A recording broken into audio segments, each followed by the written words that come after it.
on va parler du contexte national et de la place du photovoltaïque dans les différents scénarios.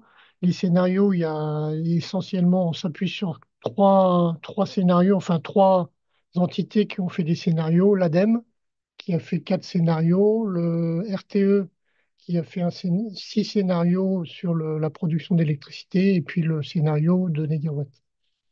Ensuite, on va se focaliser sur le contexte, les perspectives en Île-de-France, qui est une région un peu particulière dans la mesure où l'Île-de-France est 10 fois plus peuplée que les autres régions et donc a un besoin d'électricité, d'énergie qui doivent forcément venir des autres régions. Ensuite, on parlera des freins au développement du photovoltaïque, il y en a un certain nombre, et on finira par les leviers et opportunités de ce mode de production. En ce qui concerne la consommation d'électricité, on est en une certaine baisse depuis 2019. On a stagné pendant très longtemps. Là, on constate une baisse la consommation d'électricité et on était en 2023 à 446 TWh d'électricité. Faut savoir qu'à terme, la consommation d'électricité va augmenter du fait qu'on électrifie un certain nombre d'usages. Dans l'industrie, on réfléchit à à l'électrification des aciéries dans la mobilité routière, l'électrification des véhicules et dans d'autres modes de mobilité, les bateaux, les poids lourds.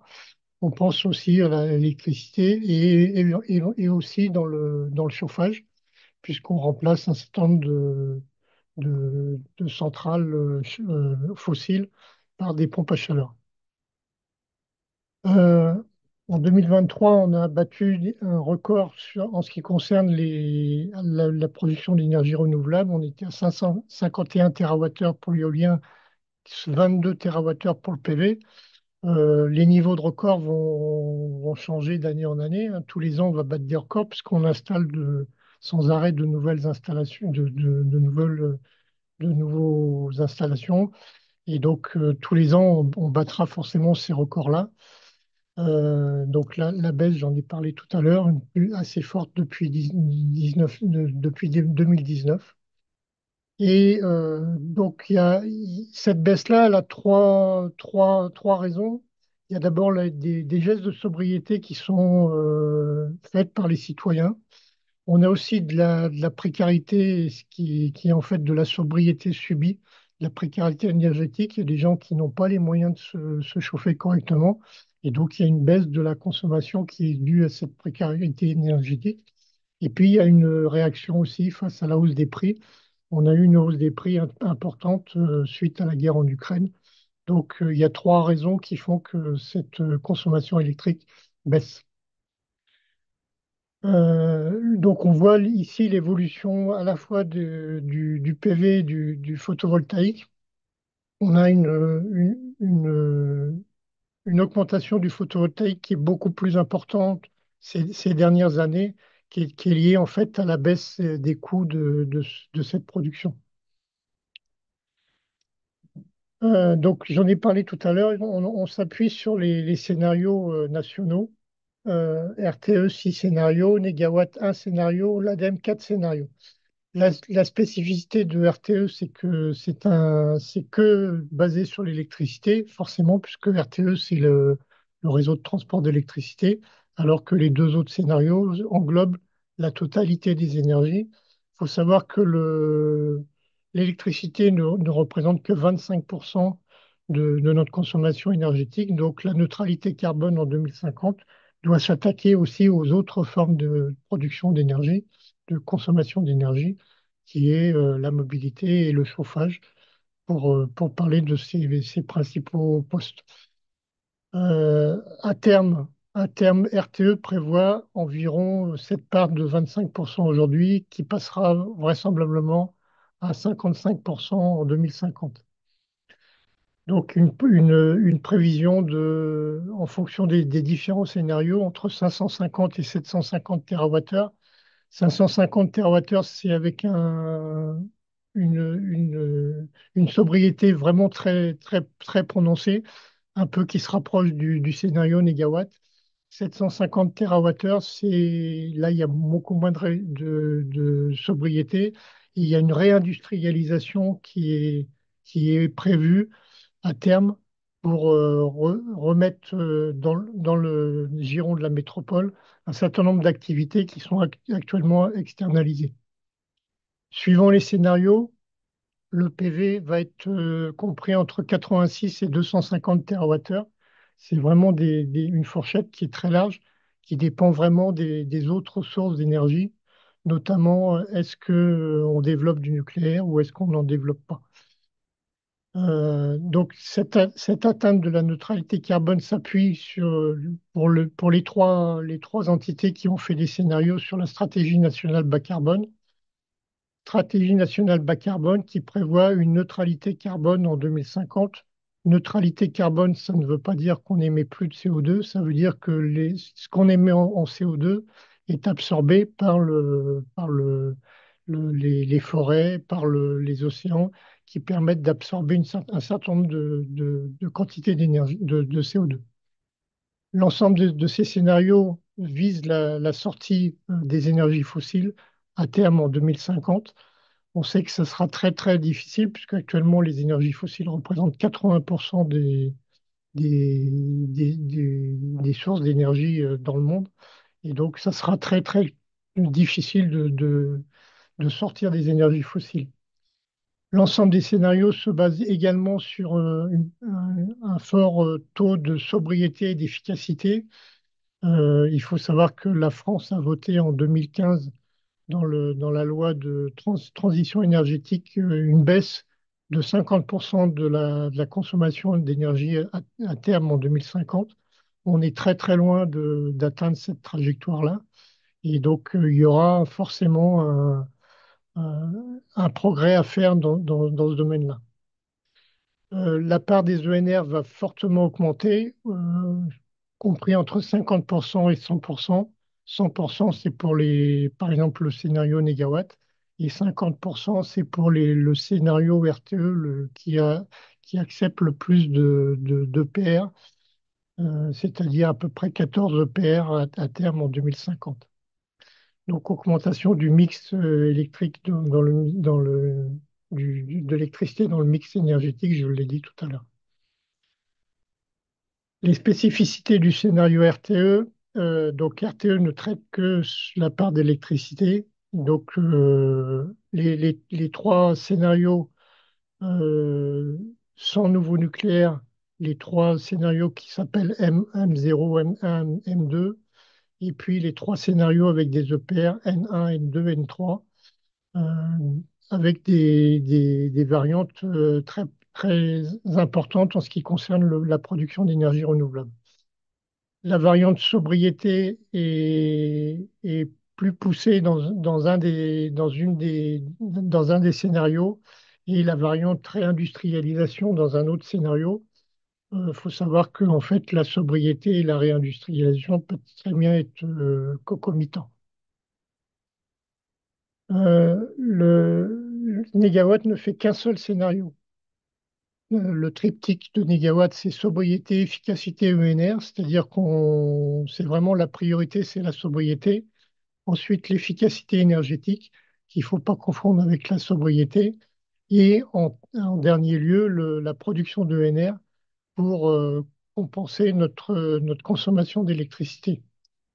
Dans les nouveautés du scénario négawatt, on a un scénario qui s'appelle Négamat, qui est en fait les matériaux qui devront être utilisés pour cette transition énergétique. On sait très bien qu'il va falloir énormément de lithium, énormément de silicium pour les panneaux photovoltaïques. Et donc, ces matériaux-là exigent une extraction plus importante de ces matériaux-là. Et donc, ce scénario-là, Negamat, vise à limiter au maximum l'extraction de ces matériaux. Il s'appuie aussi sur une transition agricole avec le scénario AFTER 2050 de Solagro, qui permet une transition agricole avec beaucoup moins de pesticides et d'intrants pour la production agricole. Euh, le bilan de Negawatt s'appuie aussi sur les émissions importées. Il faut savoir que la stratégie nationale bas carbone ne traite que les émissions de la production et non pas les émissions de notre consommation. Et il faut savoir qu'un certain nombre de gaz à effet de serre sont liés à notre consommation, à peu près 40%. Et donc, ce scénario-là intègre à la fois nos émissions de gaz à effet de serre, mais également les émissions qui sont liées à notre consommation. Ce scénario-là envisage le 100% ONR en 2050, c'est-à-dire qu'il y aura une sortie du nucléaire. Au départ, ils avaient prévu en 2017 une sortie en 2035. Là, on se rend compte que c'est absolument impossible. Et donc, le nouveau scénario vise une sortie du nucléaire en 2045. On aura comme objectif 21% de baisse de consommation en 2030 et 51% en 2050, ce qui est logique par rapport à la loi de transition énergétique de 2015 qui a été votée au Parlement. Les quatre scénarios de l'ADEME, on a un scénario S5 qui est la génération fluviale qui se rapproche un peu du scénario négawatt. On a un scénario S2, coopération territoriale, qui va nous intéresser, nous, en tant que région Île-de-France, parce que, en fait, on aura besoin d'une coopération territoriale entre l'Île-de-France et les autres régions, à la fois pour la production d'énergie et pour la production de denrées alimentaires. L'Île-de-France ne peut pas vivre sans l'apport des autres régions. On a un scénario S3 qui s'appelle technologie verte qui pousse vraiment sur l'aspect technologique. Et puis le scénario S4, c'est un peu le pari réparateur qui mise à fond sur la technologie et qui est vraiment très éloigné du scénario négawatt.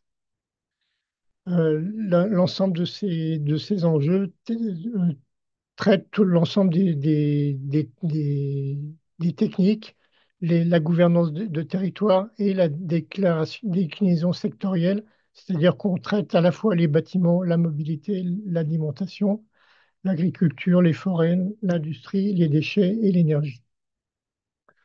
Là, vous avez un développement du photovoltaïque qui est prévu par région. Et donc, on voit effectivement en jaune le développement du photovoltaïque qui est très important dans toutes les régions. En 2050, la part du photovoltaïque atteint pratiquement la moitié de la consommation d'énergie. On vous enverra, de toute façon, c'est transparent. Souvent, on pose la question, est-ce qu'on a assez de surface pour développer du photovoltaïque?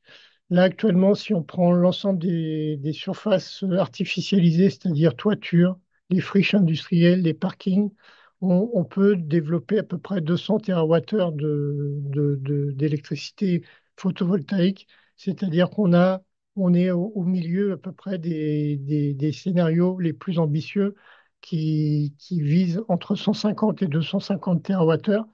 Aujourd'hui, quand on rase des forêts pour installer du photovoltaïque ou qu'on utilise des terres agricoles, c'est parce que l'installation est beaucoup moins chère que de faire ça en toiture ou en ombrière de parking. Et donc, c'est pour des raisons économiques. Donc on a, nous, en tant que collectif citoyen, la volonté d'utiliser en très grande priorité les surfaces déjà artificialisées. On a d'autres solutions pour utiliser le photovoltaïque, c'est l'agrivoltaïsme, c'est-à-dire qu'on allie à la fois la production agricole et la production d'énergie sur une même parcelle. Et ça peut intéresser par exemple des vignerons qui voudraient protéger leurs vignes contre des tempêtes de grêle qui sont vraiment meurtrières pour les vignes. On a aussi du PV flottant qui est en train de démarrer. On a des vitres solaires qui aussi commencent à émerger. C'est-à-dire qu'on a une vitre qui ressemble comme de gouttes d'eau aux vitres qu'on a l'habitude de voir, mais ces vitres-là produisent de l'électricité. Et puis on travaille aussi sur des revêtements routiers. Des revêtements routiers particuliers, c'est-à-dire qu'en roulant, le véhicule permet de recharger le véhicule tout en roulant sur ce revêtement-là. C'est des procédés qui sont quand même très très chers et qui auront certainement du mal à émerger. Euh, les coûts de production du photovoltaïque ont vraiment baissé, on va le voir un peu plus tard. Euh, donc, on a ces résultats-là entre les centrales du PV au sol, les installations grande toiture et les installations chez les particuliers. On a à peu près un rapport de 1 à 3 entre les différentes solutions. Et on voit que le photovoltaïque est vraiment performant économiquement par rapport à d'autres modes de production, y compris les énergies fossiles qui sont restées très longtemps des énergies de loin les moins chères. Bonjour à toutes et à tous. Je vais présenter quelques slides sur, donc, du coup, sur un zoom sur l'Île-de-France. On va commencer par un petit état des lieux pour resituer un peu la dynamique du solaire en Île-de-France. Ensuite, je vous parlerai des travaux qui ont été menés sur l'identification des gisements solaires, donc à la fois sur les toitures et sur les parkings, pour voir un peu où se situe la région par rapport à ce qui a été dit dans la partie d'avant. Et ensuite, on a travaillé aussi sur une méthodologie de scénarisation pour essayer d'évaluer un peu les tendances qui peuvent se profiler pour les années à venir. Et je laisserai après la parole à ma collègue de la région pour compléter sur le schéma régional de climat et énergie de la région. Du coup, première slide, juste pour refaire un petit état des lieux. Donc ça, c'est les données officielles de toute la production électrique qui est injectée sur les réseaux. RTE fournit un bilan chaque année. Donc en 2023, on était à un peu plus de 26 000 installations et si on regarde la hausse, ça fait plus de 20% par rapport à 2022. Donc on constate une hausse assez importante si on regarde d'année en année, ça augmente à chaque fois plus. Donc on était à peu près à 320 mégawatts de puissance installée pour un peu moins de 300 gigawattheures d'électricité injectée. Là, on verra, on n'a pas encore le bilan sur 2024, mais quand on l'aura, je pense qu'on a déjà de toute façon des données à date. Et on voit qu'il y a eu déjà une production plus importante, notamment grâce à des plus grosses installations. Donc on a déjà constaté une production qui a été multipliée par 4 en 10 ans, donc entre 2013 et 2023, ce qui est déjà important. Malgré tout, aujourd'hui, la production d'énergie solaire photovoltaïque ne représente que 10% de l'électricité qui est produite et injectée en Île-de-France. On a des productions d'autres origines, à la fois renouvelables et non renouvelables. Donc c'est 10% de toute l'électricité produite et c'est 17% de toute l'électricité renouvelable qui est produite, pour resituer un peu dans le contexte. Et en termes de couverture des consommations, là encore, on n'est pas encore à des niveaux remarquables. On est toujours autour de 1% de la consommation électrique. Si on prend la consommation électrique totale ou celle du secteur résidentiel, voilà, on est à 1,3% à peu près. Ce qui est important de rappeler aujourd'hui aussi, c'est donc on a constaté une évolution de la production assez importante, du fait qu'on partait d'une production assez faible au départ.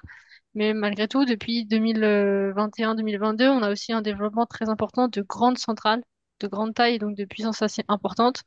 Aujourd'hui, il y en a 10 en service, il y en a qui ont été inaugurées là, il y a très peu de temps, cet été. Par exemple, pour ceux qui, voilà, vous en connaissez sûrement certaines, il y a le parking de Disneyland Paris. Il y a des installations sur d'anciennes décharges, il y a les installations de Marcoussis, Annette-sur-Marne, Meaux, Sourdin. Donc, voilà, il y en a plusieurs qui sont en service depuis 2012, la première de grande taille, et voilà, qui représente une grosse part de la production. Donc ça, c'était pour dresser un premier état des lieux de la situation solaire photovoltaïque en Île-de-France. Ensuite, comme je disais, donc partant de là, on sait qu'il y a un effort à faire pour augmenter ces productions, pardon, d'électricité renouvelable et donc solaire en particulier, qui est la filière aujourd'hui parmi les plus les plus plébiscités et qui font l'objet de moins de débats que d'autres, notamment. Donc nous, on a travaillé à la REC sur une évaluation des gisements solaires pour savoir un peu de quoi disposait la région. Donc on a fait un travail d'évaluation des gisements solaires en toiture et en parking. On a commencé par les toitures et ensuite on a appliqué une méthodologie un peu similaire sur les parkings. En fait, on a donc identifié toutes les toitures et on a fait une modélisation assez fine qui prend en compte toutes les caractéristiques physiques et techniques des bâtiments. Donc, on a modélisé la forme des toitures, les ombrages, les obstacles. Donc, ça a éliminé tout ce qui était cheminée, Velux, etc. Et ça prend en compte le rayonnement solaire tout au long de l'année. Donc, en tenant compte des variations hiver, été et tout au long d'une journée. Et donc voilà, on a pour chaque toiture obtenu une modélisation du gisement solaire et à partir de là, on a calculé la production théorique d'électricité sur chacune des toitures. On a croisé cette base ensuite avec une base de données de l'occupation des sols, qui est une base de données qu'on a produit également à l'Institut Paris Région, qui définit sur toute la région Île-de-France ben, une occupation du territoire. Donc on a enfin, la typologie est très détaillée, donc on l'a simplifiée, donc on peut avoir maintenant le détail. C'est un bâtiment d'enseignement, c'est un équipement sportif, c'est un bâtiment résidentiel, etc. Donc on a le gisement par toiture et par type de bâtiment. On a fait à peu près la même chose pour les parkings ensuite, donc la seule différence c'est qu'on n'avait pas une base de données exhaustive des parkings. Donc ce qu'on a fait c'est qu'on a pris une base de données qui existait déjà qui a été produite par OpenStreetMap, c'est des données open source, et on a complété cette base de données par un travail d'intelligence artificielle. Donc c'est un modèle de détection qui a permis, à partir d'images qu'on lui a données en entrée de parking, d'identifier tout ce qui ressemblait, et à partir de là, le modèle il s'est enrichi, et on a pu constituer une base de données un peu plus exhaustive des parkings qu'on a associée à la donnée OpenStreetMap. Et sur cette base de données, on a fait tourner un modèle un peu similaire que celui que j'ai décrit sur les toitures pour modéliser l'installation d'une aubrière, donc à une certaine hauteur. On a fait tourner le même modèle d'ensoleillement, etc. Et puis des calculs de production des ombrières. Ce qui fait qu'au total, en cumulant donc ces deux sources de gisement, donc parking plus toiture, en considérant donc un gisement brut, en équipant toutes les toitures et tous les parkings identifiés, qui présentent un intérêt, hein, évidemment, on arriverait à un peu moins de 23 TWh de production électrique, ce qui représente 170 millions de mètres carrés. Et c'est un ratio assez simple, 36% des consommations électriques totales de la région. Sachant que la répartition, elle est plus importante. Enfin, il y a une production potentielle plus importante sur les toitures que les parkings, puisqu'il y a plus de toitures que de parkings. Ensuite, c'était pour vous donner un peu un aperçu de justement ce gisement, à quoi il correspond et comment il se répartit. Donc ça, c'est sur les toitures. Voilà, c'était surtout pour montrer que le gisement, il est quand même pour plus de la moitié situé sur des surfaces, enfin, des toitures d'habitat. Puis à peu près un quart ensuite, ça correspond à des activités économiques, commerciales, tertiaires, etc. Donc les trois quarts à peu près du gisement, c'est déjà habitat et puis activité économique. Et ensuite, on a des toitures d'enseignement, d'équipement, de bâtiments publics, etc. Et de sites logistiques notamment. Donc la répartition est à peu près celle-ci. Là, on a simplifié la typologie, hein, on a un détail plus fin. Et voilà. Mais c'était pour nous important d'avoir ce détail puisque selon les types de bâtiments et les cibles, les leviers, les enjeux de développement après sont pas les mêmes. C'est différents acteurs qui peuvent intervenir avec différents accompagnements, différents types d'aides, etc. Donc on a fait à peu près la même chose sur les parkings. Là, on voit que la répartition elle est un peu plus hétérogène selon les secteurs. Donc on a vraiment des parkings de tout type qui sont quelquefois qui sont difficiles à catégoriser puisqu'ils peuvent être situés entre une zone d'habitation, une zone commerciale ou des choses comme ça. Donc à prendre avec un petit peu plus de pincettes, mais en tout cas ça donne un aperçu aussi de la répartition de ces parkings. Sachant qu'on a repéré les parkings de plus de 1500 mètres carrés au départ, déjà pour des questions de modélisation et de lourdeur des temps de calcul. Et il se trouve que ça correspondait de toute façon aux seuils réglementaires. Donc on est vraiment là sur les parkings de plus de 1500 mètres carrés. Voilà pour les gisements. Sachant que ces deux données, on pourra vous envoyer les liens ensuite avec les supports, etc. C'est des données qui sont disponibles donc sur des... Bon, ça, je l'ai déjà dit. C'est des données qui sont disponibles sur deux outils cartographiques. Donc, les cartoviz, c'est l'outil de valorisation des données du côté de l'Institut. Donc, on a une carte sur les toitures, une carte sur les parkings, avec en cliquant dessus toutes les données qui vont avec. Et les données sont en open data, donc vous pouvez les télécharger si vous le souhaitez et les intégrer à vos systèmes d'information géographique pour en faire les analyses que vous voulez. Donc, pardon, j'avais passé vite sur ces deux slides, mais c'est exactement ce que je vous ai dit pour vous expliquer la méthode des parkings. Et donc, comme je disais, donc c'était des gisements, tout ce travail sur l'évaluation des gisements bruts en toiture et en parking. On sait bien que on peut pas équiper toutes les toitures et on peut pas équiper tous les parkings. Donc l'objectif ensuite, c'était d'essayer de définir avec la région un scénario de développement du solaire. Sachant que nous on privilégie les espaces déjà artificialisés, ce qui a pu être dit aussi avant, dans un souci de préservation des espaces naturels, forestiers, etc.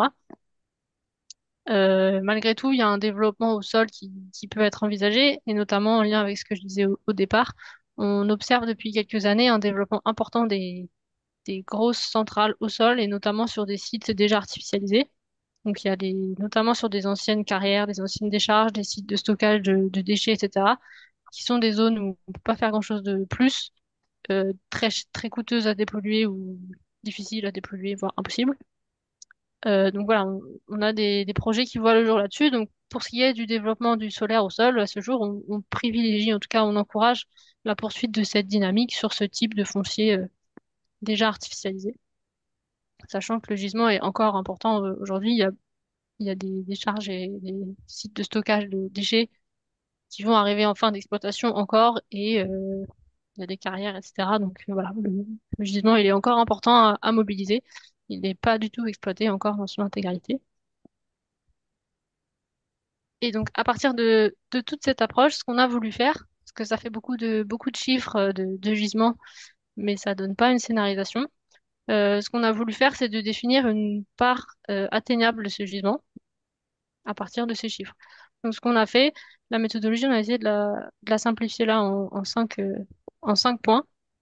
Donc, ce qu'on a fait, c'est qu'on est reparti de ces chiffres de gisement brut, donc l'approche terrain, où on a voulu partir de ce gisement par typologie de toiture et par typologie de parking pour évaluer sur chacune de ces typologies la part atteignable. Donc voilà, on est reparti de gros tableaux avec toutes ces valeurs. On a fait ensuite des entretiens avec beaucoup d'acteurs de la filière qui sont listés là pour avoir un peu leur retour d'expérience et puis leur vision aussi sur la perspective du développement du solaire.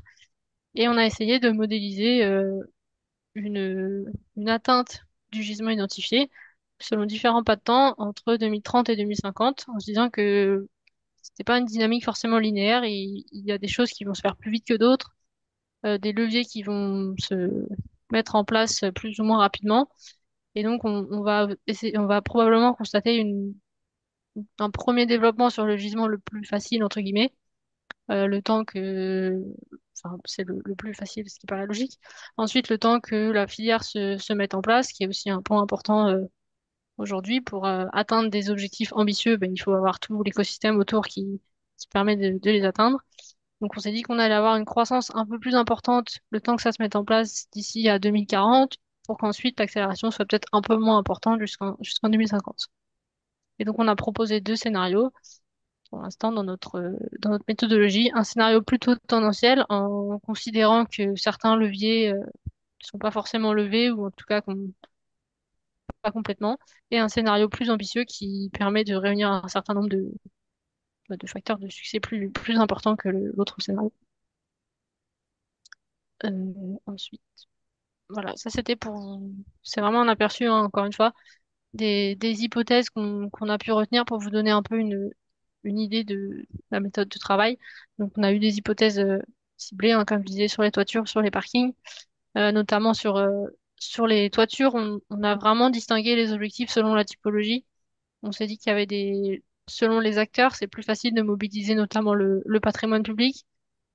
Donc on a eu des objectifs beaucoup plus importants sur tout ce qui était équipement que sur le résidentiel. On a aussi pris en compte la concurrence d'usage entre la végétalisation et les installations solaires sur toutes les toitures plates, puisque dans notre donnée de départ, on a une distinction entre toiture plate et toiture inclinée.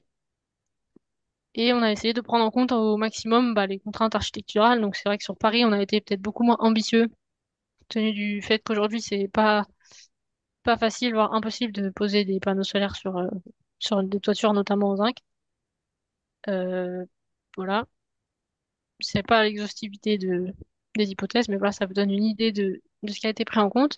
Et pour les parkings, on a surtout pris en compte les zones dans lesquelles se situaient les parkings en disant que ce serait plus facile de les développer dans des zones où potentiellement on pourrait faire des opérations d'autoconsommation collective, par exemple, où il y a des consommateurs déjà situés au même endroit. Et on a quand même été mesuré sur les objectifs de la loi APR de solarisation de ces parkings, puisque les échéances étaient quand même très, très rapprochées. Donc on s'est dit que les parkings allaient le faire pour ceux qui étaient obligés, mais on a pris une marge quand même de sécurité, on va dire, sur le fait que déjà il y a beaucoup de parkings qui peut-être auront des exceptions, et qui ne seront pas concernés finalement par l'obligation, et le fait que ça prendra beaucoup plus de temps pour certains parkings quand même, pour décaler un peu cette obligation, paraissait ambitieuse selon nous. Et on est parti du principe aussi que les parkings les plus grands se développeraient plus rapidement que les autres. Merci Dounia. Donc, Aïlis Leroux de la région Île-de-France. Déjà pour rappel, donc la région Île-de-France aide déjà depuis 2016 le développement du solaire. Notamment, elle a mis en place donc le cadastre solaire régional Mon Potentiel Solaire et deux dispositifs d'aide de subvention à l'installation de panneaux solaires, dont un qui cible les projets citoyens, parce que je sais que certains d'entre vous font partie de collectifs citoyens. Et sur les perspectives de développement, donc on est en pleine révision de notre schéma régional climat, air, énergie, où le premier document a été établi en 2012. Et donc là, on est en pleine révision pour refixer des objectifs en matière de production d'énergie, de réduction des consommations et de réduction des gaz à effet de serre de manière générale à horizon 2030-2050. Et donc, ça va être la nouvelle feuille de route de décarbonation pour la région, qui devra notamment être déclinée dans les plans climat territoriaux. On travaille depuis déjà plus d'un an sur l'ensemble des thématiques que recouvre le SRCAE, donc à savoir les bâtiments, le transport, l'agriculture et donc aussi toutes les filières de production énergétique. Et, euh, et pour rappeler effectivement on a également eu cette approche de triptyque sobriété, efficacité, renouvelable, énergie décarbonée dans notre travail. Euh, Et donc, on a mené plus d'une quinzaine, enfin, on a plus d'une quinzaine de groupes de travail, dont un sur le solaire, où effectivement, on a travaillé d'abord en interne avec notamment l'IPR. Donc, comme elle a pu l'expliquer, on a mené un certain nombre d'entretiens en amont pour appréhender auprès d'experts le développement du solaire. Puis travailler ensuite sur les bases de données qu'on avait de potentiel et puis estimer des parts atteignables on regarde tous les éléments qualitatifs qu'on avait pu récolter. Puis on a pu confronter ces premiers scénarios à un panel plus élargi où, euh, où effectivement FNE a pu assister et également confronter aux autres études prospectives qu'ont établi l'ADEME, RTE et d'autres. Donc aujourd'hui, on ne peut pas encore diffuser ces scénarios puisqu'ils ne sont pas encore arrêtés. Mais voilà, on a fait ce travail technique là depuis un an et on a pu le confronter à un certain nombre d'acteurs déjà. Et donc là, on vise un arrêt du projet d'ici la fin d'année pour une mise en consultation l'an prochain. Et aussi, je voulais revenir voilà, sur le fait qu'on s'était vraiment concentré donc, sur identifier des parts atteignables sur les zones artificialisées, qui sont vraiment les gisements prioritaires, donc en toiture, sur parking et au sol. Et en revanche, alors je ne sais pas si on en a parlé, mais on a écarté dans un premier temps l'agrivoltaïsme, puisque c'est extrêmement récent en Île-de-France. On a très peu de recul sur le sujet. Et la région n'a pas encore une position, en tout cas publique, sur le sujet. Donc on ne l'a pas approché dans nos travaux techniques jusqu'à maintenant. Euh, et que de toute façon, l'autonomie énergétique de l'Île-de-France ne sera pas un objectif en soi, puisque de toute façon, si on recouvrait toutes les toitures, les parkings euh, potentiels de panneaux solaires, on a estimé que ça couvrirait seulement 36% des consommations électriques franciliennes. Donc ça nous paraît de toute façon un objectif fictif d'atteindre une autonomie énergétique. Voilà, où ça pourrait être dans un scénario de sobriété drastique, euh, éventuellement. Donc, on va parler des freins et des opportunités du développement du photovoltaïque. Donc, d'abord les freins. On peut avoir un plan local d'urbanisme qui limite, voire interdit les panneaux solaires. Ça existe. Il faut qu'on regarde l'article L 111-16 du Code de l'urbanisme. On a des sites qu'on appelle sites classés, qui sont soumis à autorisation de l'architecte des bâtiments de France. Donc les sites classés, ça veut dire que l'architecte des bâtiments de France donne un avis conforme ou oui, et que cet avis-là ne peut pas être, doit être suivi par le maire qui instruit le dossier. Et ensuite, les sites inscrits, l'architecte des bâtiments de France donne un avis et le maire peut éventuellement donner un avis contraire. Il faut savoir que dans la pratique, le maire rarement euh, affronte l'architecte des bâtiments de France pour des raisons un peu politiques. Si votre dossier est refusé par l'architecte des bâtiments de France, vous avez un recours au préfet de la région Île-de-France qui, dans les 7 jours qui suivent la notification. Donc, on peut avoir des freins, des contraintes liées à l'urbanisme. Ensuite, on peut avoir des contraintes techniques. Donc, Doumia a parlé tout à l'heure des toitures en zinc. Paris est effectivement beaucoup de toitures en zinc. Nous, on avait un projet de toiture en zinc à joint debout qui n'a pas pu aboutir parce que, en fait, le procédé de fixation est un procédé qui a été certifié en Allemagne, mais il n'y a pas eu de transposition de cette certification en France. Et donc, ces toitures en zinc ne peuvent pas être assurables par les assurances. Normalement, quand on fait des constructions, on a le document technique unifié et ces documents techniques unifiés ne concernent pas le photovoltaïque. C'est-à-dire le photovoltaïque, c'est d'autres avis techniques qui sont soit des ATEC, soit des études de techniques nouvelles. Je ne rentre pas dans les détails, mais c'est assez complexe comme situation. Euh, On peut avoir des contraintes techniques. On peut avoir des structures. Alors ça, il s'agit souvent des hangars agricoles qui ont été construits avec un revêtement assez léger. Et donc le surpoids des panneaux qui fait à peu près 15 kilos au mètre carré ne peut pas supporter cette toiture ne peut pas supporter les panneaux. On peut avoir des anciennes toitures qui ont de l'amiante, des ardoises amiantées, donc il faut faire du désamiantage. Et puis, on peut avoir des problèmes de réflexion d'étanchéité. Il faut savoir que le photovoltaïque, on l'installe pour une trentaine d'années minimum, et que si on a une étanchéité qui est assez ancienne, on va être obligé de démonter la centrale photovoltaïque pour refaire l'étanchéité. Et tout ça, c'est des coûts qui peuvent affecter la rentabilité d'un projet. Donc les toitures à joint debout, j'en ai parlé tout de suite là. On peut avoir des problèmes de raccordement, c'est-à-dire que en fonction de la puissance qu'on veut raccorder, on veut se raccorder au poste basse tension d'Enedis, et ce poste basse tension, il peut avoir des capacités qui soient inférieures à ce que nous, on désire injecter sur le réseau. Et dans ce cas-là, Enedis doit renforcer son réseau. Et donc ça, c'est des coûts qui sont à charge en partie de l'installateur, et donc qui peuvent aussi affecter la rentabilité du projet.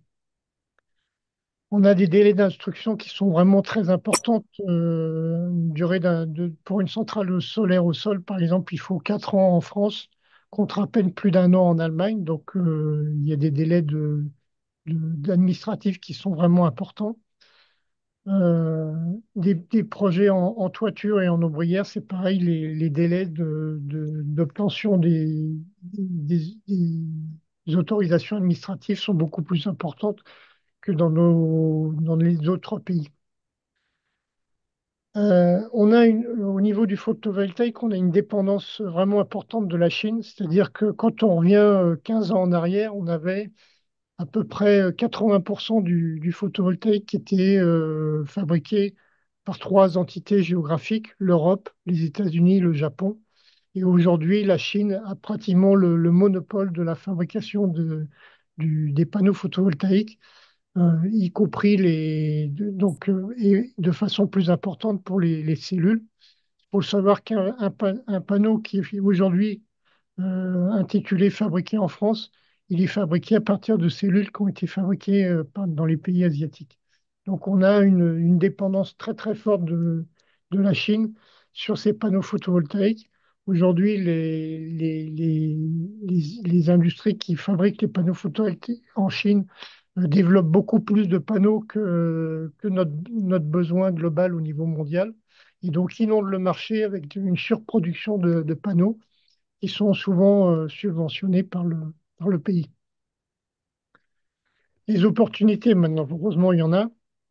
Il y a le coût du photovoltaïque qu'on voit sur ce schéma-là, une réduction de 82% en 9 ans du coût du photovoltaïque, ce qui fait qu'aujourd'hui, le kilowattheure du photovoltaïque est descendu en dessous des autres modes de production, l'éolien, le nucléaire et même le charbon, qui était jusqu'à présent l'électricité la moins chère au niveau fabrication d'électricité.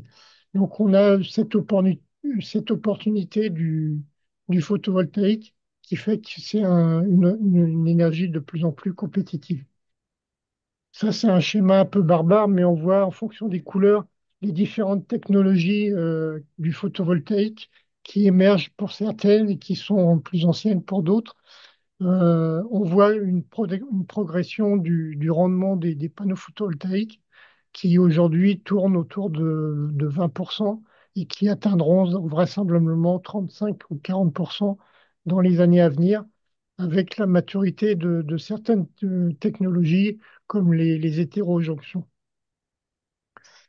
Au niveau de l'empreinte carbone, c'est pareil, il y a eu beaucoup de progrès. On voit dans ce petit graphe-là les émissions de gaz à effet de serre pour la fabrication des panneaux, c'était compté à 500 grammes de CO2 par kilowattheure émis. Aujourd'hui, on est à 20 grammes et ce taux-là va encore descendre dans la mesure où l'électricité étant une électricité qui va de plus en plus être alimentée par des énergies bas carbone, on va avoir une production de photovoltaïque qui sera de plus en plus, de moins en moins émettrice en termes de gaz à effet de serre. Au niveau du recyclage, on parle beaucoup du recyclage des panneaux photovoltaïques en disant les panneaux ne se recyclent pas. On a 84% des éléments du panneau qui sont recyclables. Et en tout, 95% des éléments qui sont récupérés. Alors, donc, la nuance entre recycler et récupérer, c'est que, en fait, il y a certains éléments qui ne peuvent pas être recyclés de façon pure Et donc, ils sont utilisés d'une autre manière dans l'industrie et ils sont ce qu'on appelle récupérés et non pas recyclés. Mais tout ça, il y a des progrès énormes qui sont faits en termes de recyclage des panneaux photovoltaïques. Au niveau du financement, il y a un certain nombre de points à regarder. Ça dépend beaucoup de la puissance de l'installation. Pour un particulier, on va avoir une installation qui va être aux alentours de 2,5 à 3 euros le watt installé, alors que sur une toiture industrielle, on va être plutôt autour de 1 euro le watt installé. On a la qualité des modules qui intervient aussi, des modules qui sont aujourd'hui à 450 watts par module et d'autres qui sont encore à 350 watts. Donc on a des différences de qualité de modules qui dépendent qui vont avoir une influence sur le coût de l'installation. Et puis on a le tarif des installateurs. Il faut savoir que encore aujourd'hui, il y a des installateurs qui sont assez chers. Il faut savoir que pour une installation pour un particulier, il ne faut pas que l'installation dépasse 8 000 euros. Donc, si ça dépasse 8 000 euros, on aura forcément un installateur qui fait beaucoup trop de bénéfices sur l'installation. On a une prime à l'autoconsommation qui est fonction de la puissance installée. Donc, pour un particulier qui installe 3 kilowatts, on va avoir 260 euros par kilowatt installé. Donc, c'est à peu près 780 euros de prime à l'installation. Et puis, c'est dégressif en fonction de la puissance. On on a un certain nombre d'aides financières qui sont soit de l'État, soit de la région. Tout à l'heure, Aïlis nous a parlé des collectifs citoyens qui sont aidés par la région Île-de-France. D'autres régions émettent aussi des subventions. On a les coprêts à taux zéro.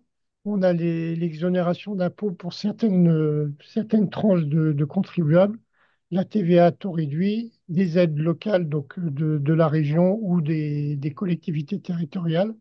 On a l'Agence nationale pour l'amélioration de l'habitat qui offre des aides aussi pour les foyers à faible revenu. On a pour la revente d'électricité l'obligation d'achat d'EDF qui a été mis en place il y a déjà une vingtaine d'années. Et puis on a la prime à l'autoconsommation dont on a parlé tout à l'heure. Vous avez les sources de tous ces éléments-là dans la référence en bas. Les contraintes pour un particulier sont assez nombreuses. Si vous voulez installer des panneaux chez vous, déjà, il faut que vous soyez propriétaire de votre logement. On a 42% des ménages qui sont locataires, donc qui ne peuvent pas bénéficier de cette installation-là. Il faut avoir les ressources suffisantes. Donc, je l'ai dit tout à l'heure, à peu près 8 000 euros pour installer un 3 kilowatts crête. Il faut avoir une toiture qui est suffisamment grande et puis orientée correctement par rapport au soleil. Et puis une toiture qui supporte le poids de l'installation. Ne pas être dans une zone classée par l'architecte des bâtiments de France. Avoir l'accord du service urbanisme de la mairie et ne pas subir d'ombres portées. Les ombres portées, ça peut être soit des arbres qui font de l'ombre l'été, soit un immeuble qui se trouve au sud de votre maison, soit simplement une antenne télé ou une cheminée qui fait de l'ombre sur les panneaux. Si vous n'avez pas la possibilité d'installer des panneaux photovoltaïques, vous pouvez prendre des parts dans une coopérative citoyenne. Donc, Elise, tout à l'heure, en a parlé. La région Île-de-France aide ces collectifs citoyens. On en a 300 à peu près qui sont accompagnés par Énergie Partagée au niveau national et puis une vingtaine en Île-de-France. Je vous ai mis les principaux en fonction des départements. Énercitif dans le 75, Watt Citoyen dans le 95, Sud Paris Soleil en Seine-et-Marne, et puis deux collectifs citoyens dans le 93, Pleine Énergie Citoyenne et Électron Solaire. Et puis, vous avez aussi la possibilité, si vous voulez participer à de l'énergie verte, c'est de rentrer dans une boucle d'autoconsommation collective. C'est-à-dire, si votre voisin a installé des panneaux solaires, il peut revendre son surplus soit à EDF, obligation d'achat, soit revendre son surplus à des voisins. Et donc, vous pouvez installer, à partir une entente entre voisins, de faire une boucle d'autoconsommation collective. C'est administrativement un peu complexe à mettre en place, mais ça se fait.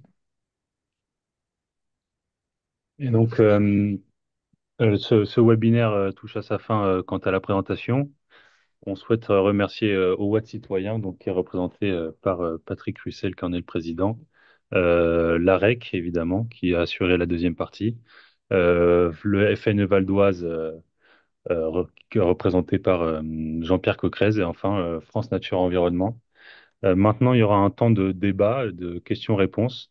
Voilà quelques pistes de questions qu'on avait envisagées, mais évidemment, nous sommes ouverts à toute question auxquelles vous auriez pensé.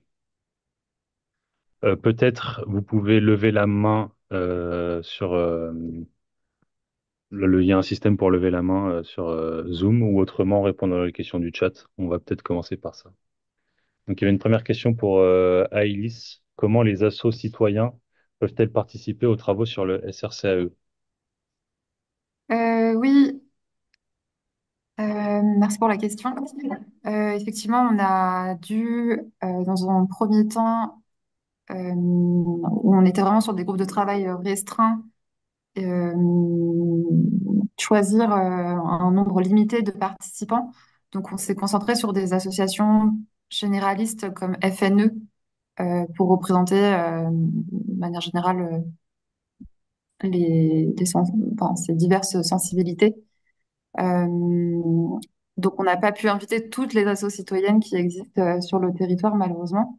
En revanche, ce lundi prochain, on a justement une journée dédiée sur le CRCAE où on invite toutes les collectifs, enfin, les représentants de collectivités et des associations. Donc, si vous ne faites pas partie de la liste de diffusion, que vous êtes dans une association citoyenne en lien avec les thématiques, vous pouvez venir participer à la matinée. Je peux vous faire suivre le lien si ça vous intéresse.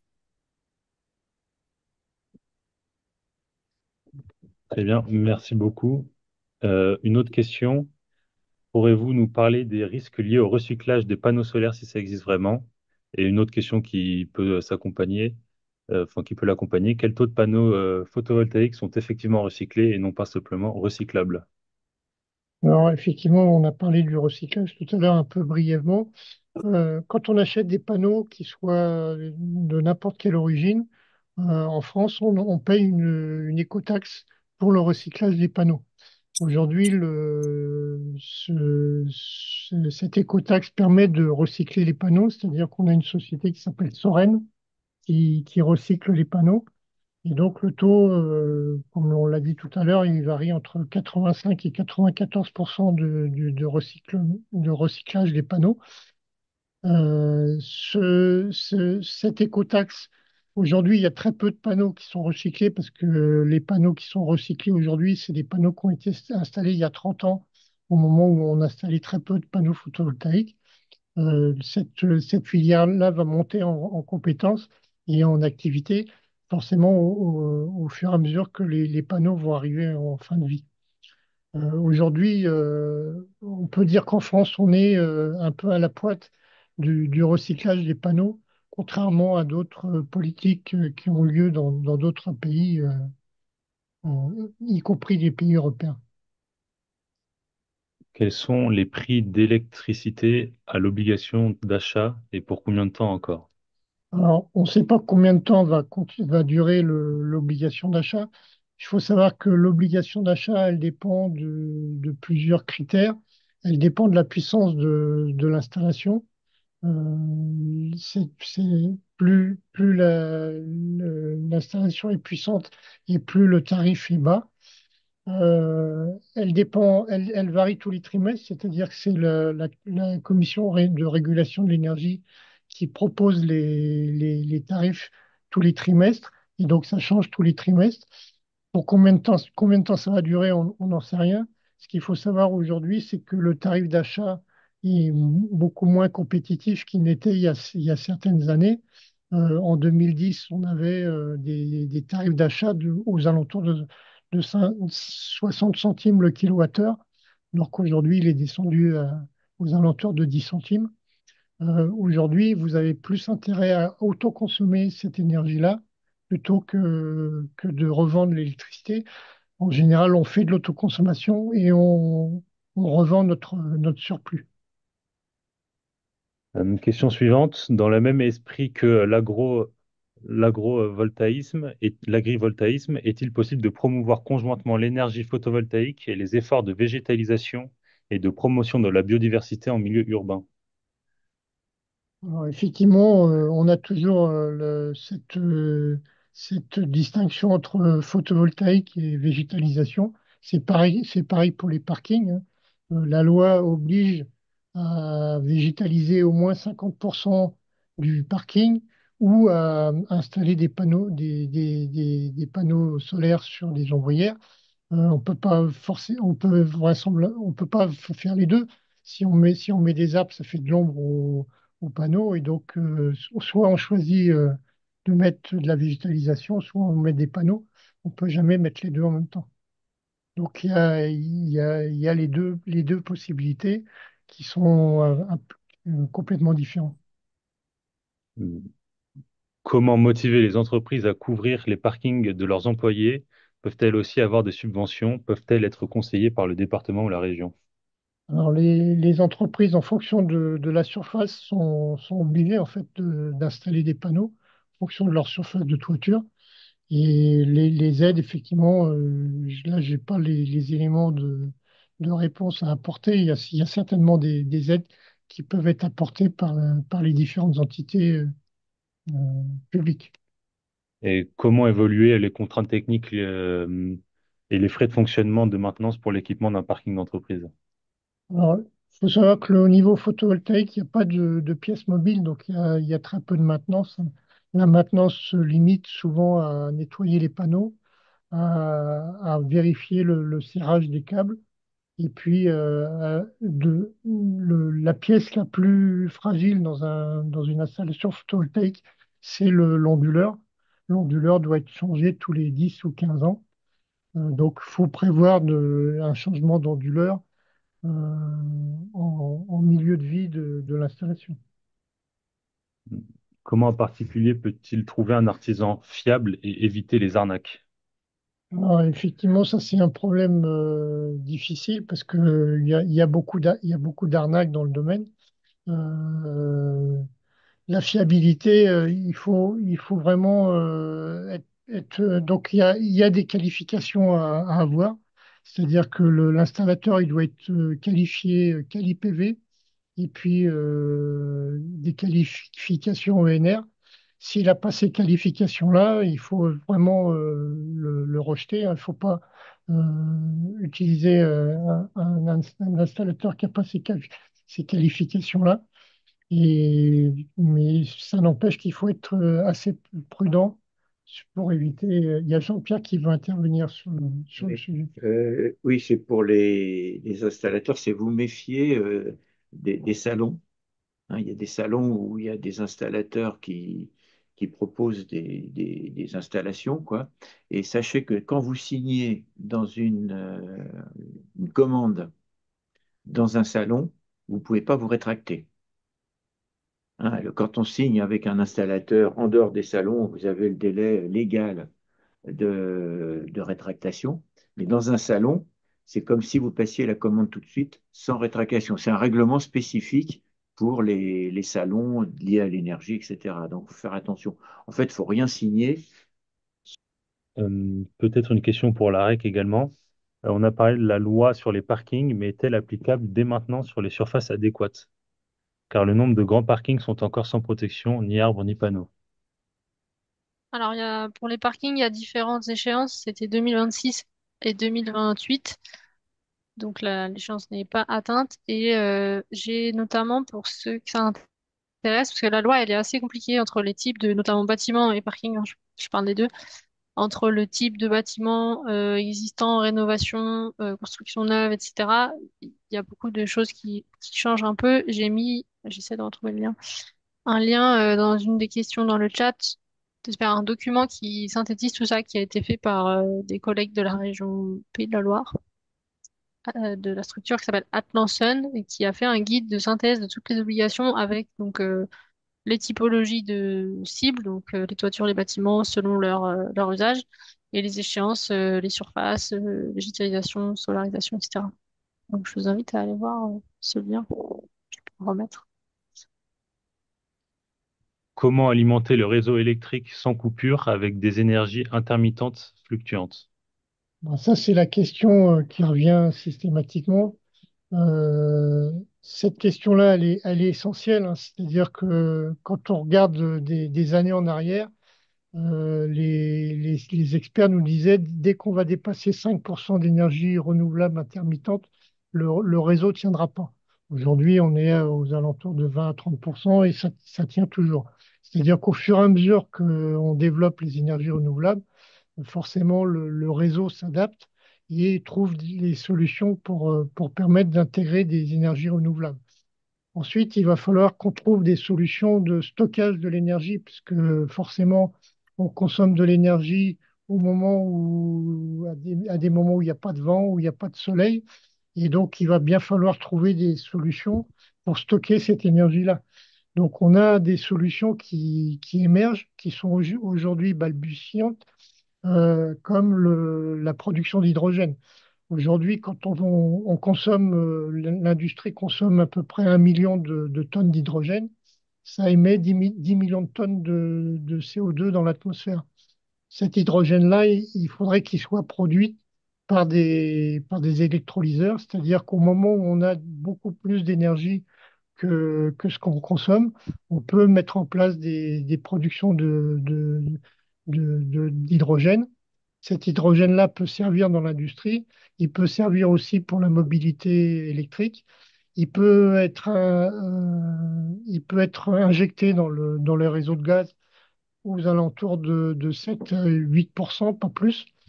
On peut, à partir de l'hydrogène, fabriquer du méthane, c'est-à-dire que le méthane qui serait du méthane vert pourrait être injecté dans le réseau de gaz ici à des proportions beaucoup plus importantes.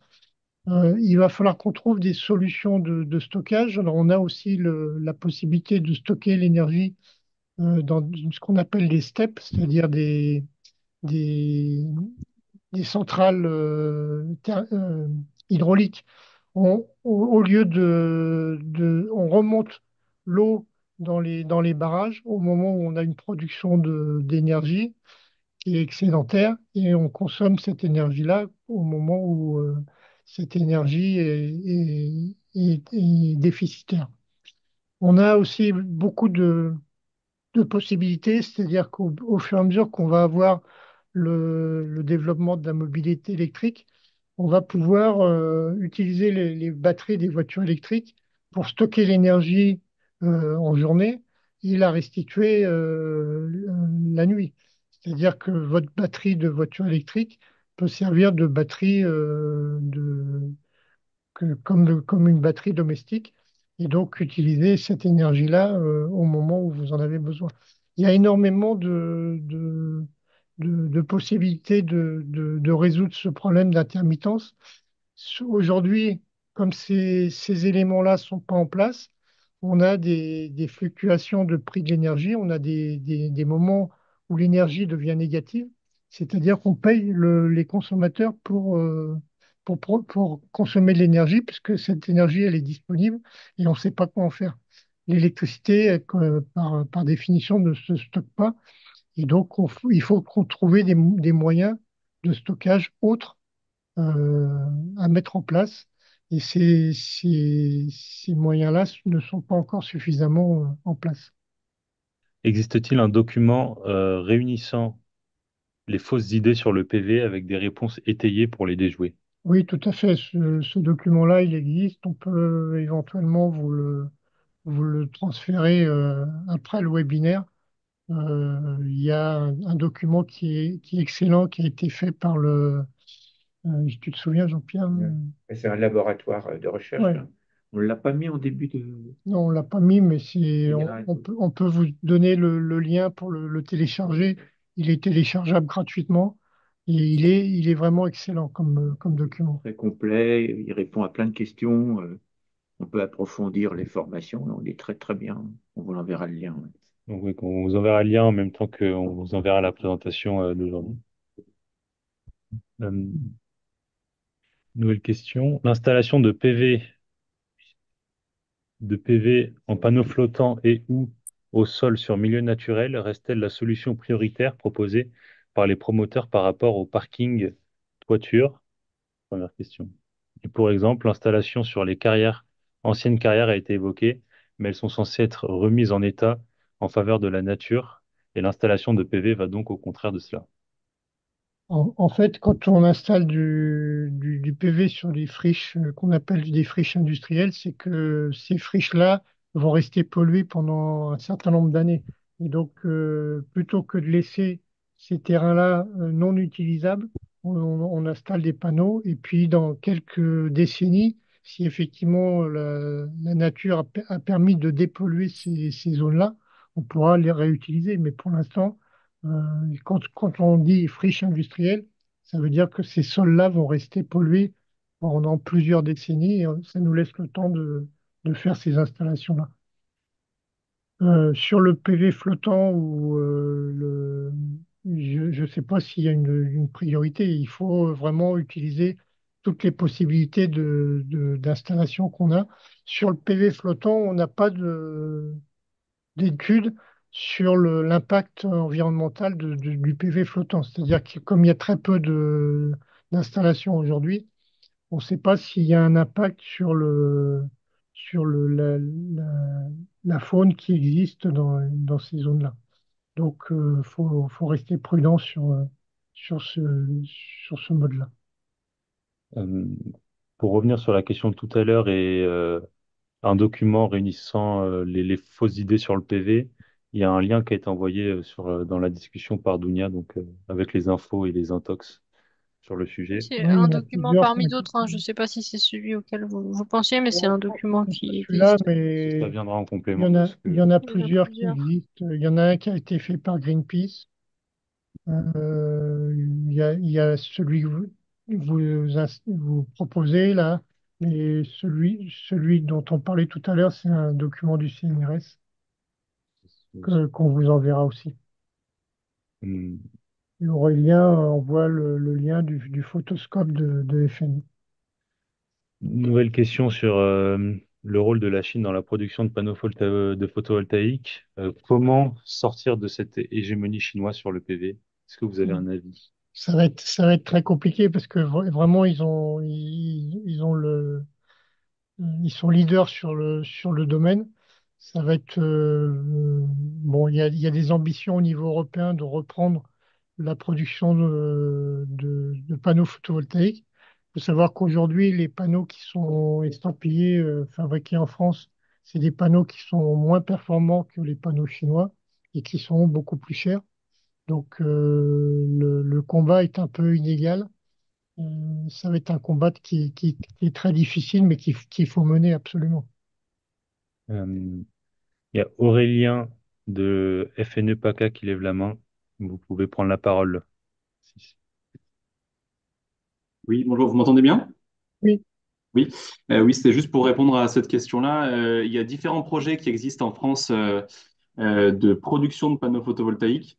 Je parle de ce que je connais, hein, mais il y a le projet Carbone à Fos-sur-Mer en région PACA, qui est un projet de giga-usine de production de panneaux photovoltaïques et qui pourrait répondre à terme à une bonne partie du marché français avec des panneaux qui, pour le coup, ne sont pas construits avec des cellules chinoises, mais qui sont construits intégralement en France, enfin, qui seraient intégralement produits en France. Avec dont les matériaux évidemment viennent pas que de France, hein, parce qu'on n'a pas toutes les ressources, mais les ressources viendraient ailleurs dans le monde, mais seraient produites en revanche en France. Donc ça veut dire que l'origine aussi de l'énergie, parce que c'est ce qui pose souci avec le modèle chinois, c'est que l'électricité produite pour produire les panneaux et d'origine, enfin, produite avec du charbon. Donc, c'est aussi ce qui augmente largement le bilan carbone des panneaux, alors qu'en France, on n'est pas là-dessus. Donc voilà, donc c'est une piste. Alors ça, on pourra peut-être pas sortir de l'hégémonie totalement, mais en tout cas, c'est une des pistes qui permettent de relocaliser, on va dire, notre production. Merci Et, Aurélien pour l'information. et je me permets juste de répondre à Laurent. Oui, est-ce qu'il n'est pas plus intéressant d'investir en PV dans le sud de la France plutôt qu'en Île-de-France, du point de vue financier et du point de vue efficacité de la production énergie en France? Pour la région PACA, effectivement, on a un taux d'ensoleillement qui est assez important et un potentiel PV qui est énorme, on ne va pas se mentir. Mais on ne pourra pas évidemment accueillir tous les panneaux, tout le PV de France. Donc il faudra, oui, on investit, on fait ce qu'on peut pour investir en France. C'est compliqué avec les opérateurs qui, dans tous les cas, comme vous l'avez bien dit avec FNE Île-de-France, préfèrent les grandes surfaces forestières, éventuellement les ombrières, etc. Mais dans tous les cas, on préfère raser une forêt plutôt que de mettre sur de la toiture. Donc, c'est encore compliqué d'arriver à développer de grands projets de PV, pas au sol, justement. Donc, il faut que toutes les régions s'y mettent parce que PACA, on n'arrivera pas à pourvoir à tous les besoins. Voilà, merci. La directive ministérielle qui date de fin 2023 enjoint les ABF à assouplir un peu leur position. Cette circulaire, elle n'a aucune contrainte vis-à-vis des ABF, c'est-à-dire que s'ils restent un peu jusqu'au boutiste, ils le restent, hein. Mais bon, effectivement, c'est une bonne chose que cette note-là ait eu lieu. Il faut savoir qu'il y a eu énormément de disparités en fonction des départements. Nous, on est dans le Val d'Oise et c'est vraiment très compliqué dans ce département-là. Il y a Madame Florence Ponton qui avait levé la main. Oui, vous m'entendez? Très Oui, bien. Oui, bonjour. Florence, moi je fais partie avec Jeanne qui est présente, j'ai vu, dans le groupe de travail agriculture forêt au sein de FNU de France. Et je m'intéresse à l'agrivoltaïsme et on en a vaguement parlé, mais je voulais aussi avoir un peu votre point de vue en fait sur le développement l'agrivoltaïsme en Île-de-France et voilà, comment vous le voyez en fait? C'est nous, assez vague.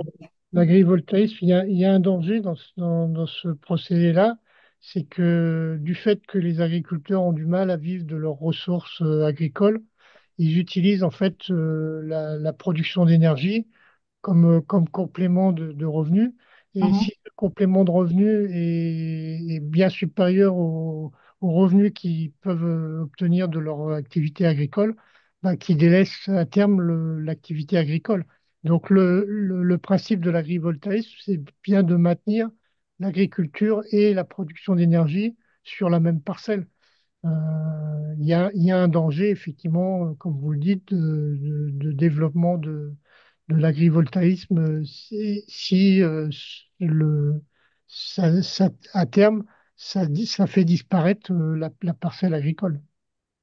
À vous. Ah si, excusez-moi, il restait une dernière question pour savoir, qui était de savoir s'il existe des centrales d'achat pour diminuer les coûts euh, d'un panneau solaire pour un particulier. Il me semble que c'était la question. Alors, il y a une coopérative qui s'appelle SolarCop qui fait des regroupements d'achat de panneaux photovoltaïques.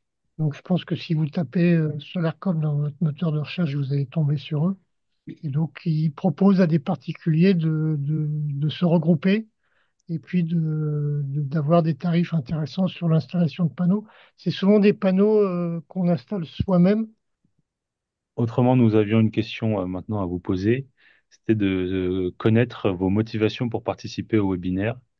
Et autrement, si certains d'entre vous étaient motivés à possiblement rejoindre le groupe de travail énergie au sein de France Nature Environnement Île-de-France. Jeanne Buisson, peut-être.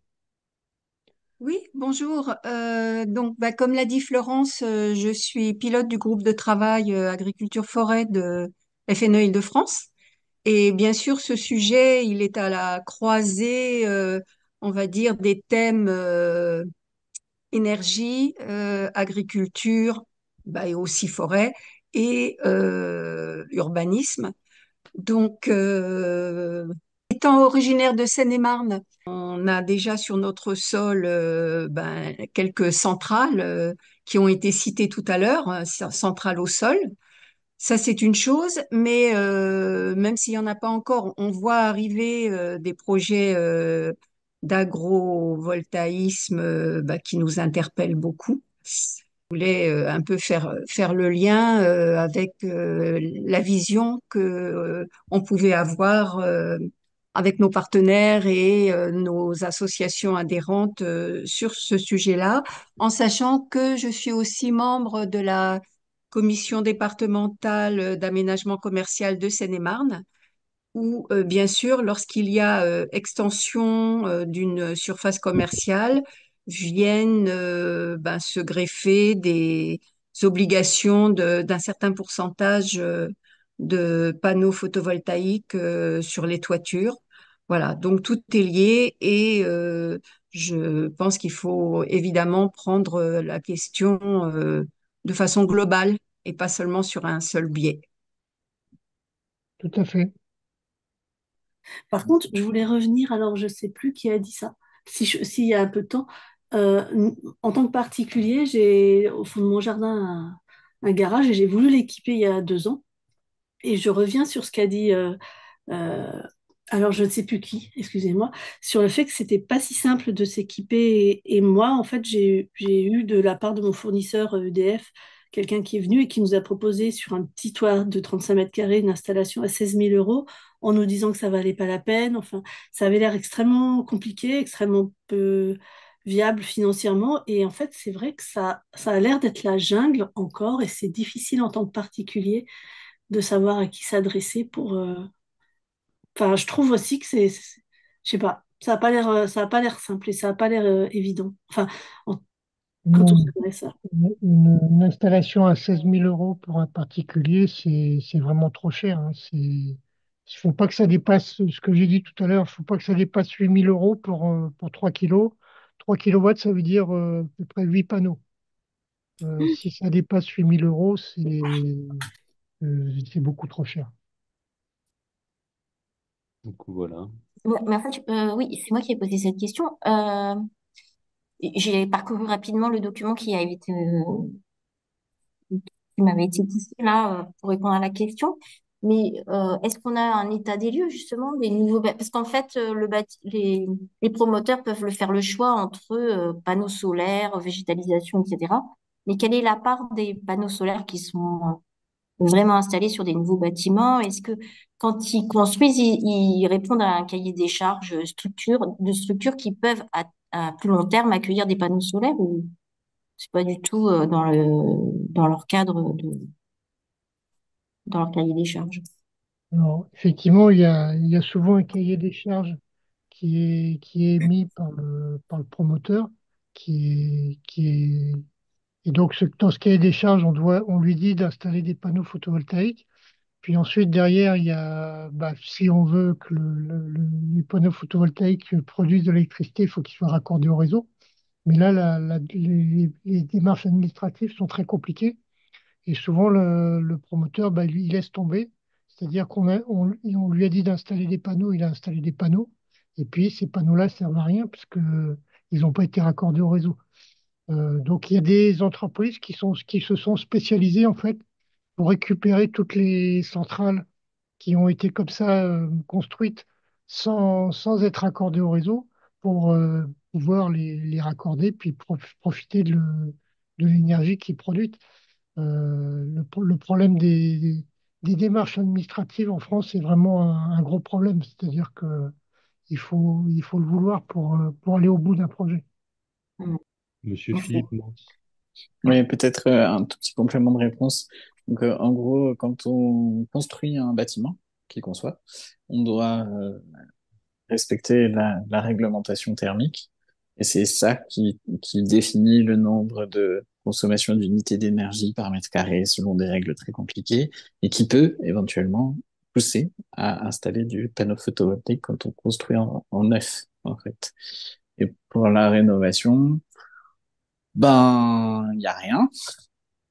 On peut poser du PV, ça améliore en fait entre avant et après, donc ça participe à ces calculs savants, mais c'est pas obligatoire. De toute façon, globalement, il faut avoir en tête que poser du PV en toiture, ça reste très compliqué parce que des contraintes d'exposition, de capacité à porter du poids supplémentaire, etc., etc., plus les contraintes d'ABF éventuellement. Enfin bref, donc c'est possible, mais il faut avoir 100 toitures et puis au final il y a un goulot d'étranglement pour en retenir que 10 quoi, par exemple. Donc c'est un élément extrêmement important à avoir en tête quand on réfléchit globalement au photovoltaïque. Il nous restait une dernière question.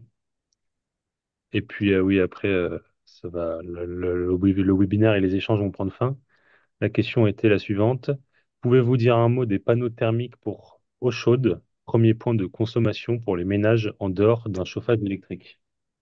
Alors, pour les panneaux thermiques, donc là, le dispositif est complètement différent.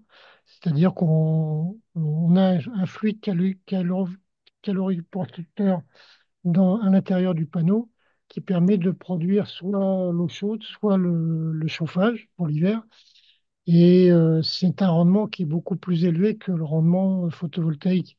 Et donc, c'est un complément du photovoltaïque. Moi, dans ma maison, j'ai les deux. Je produis de l'eau chaude gratuitement tout l'été, 6 mois dans l'année, et j'ai des panneaux solaires qui permettent de produire l'électricité. Donc, c'est deux procédés qui sont différents et qui sont complémentaires. Très bien. Je pense que c'est à peu près tout. À moins que quelqu'un ait quelque chose à rajouter de dernière minute. Bon, bah, Merci merci beaucoup beaucoup pour pour cette votre participation. présentation intéressante. Merci à tous. Euh, Les transparents, ils sont disponibles quand même. bah, oui, j'imagine que vous avez donné, enfin, on doit avoir votre adresse email. Merci beaucoup. Merci à vous. Bonne fin de journée. Bon après-midi. Au revoir, bon Au après-midi. revoir. Au revoir. Merci. Merci beaucoup. Merci. Au revoir, merci. Au revoir. Au revoir, merci à Au revoir, tous. merci beaucoup. Et au revoir. Merci à vous.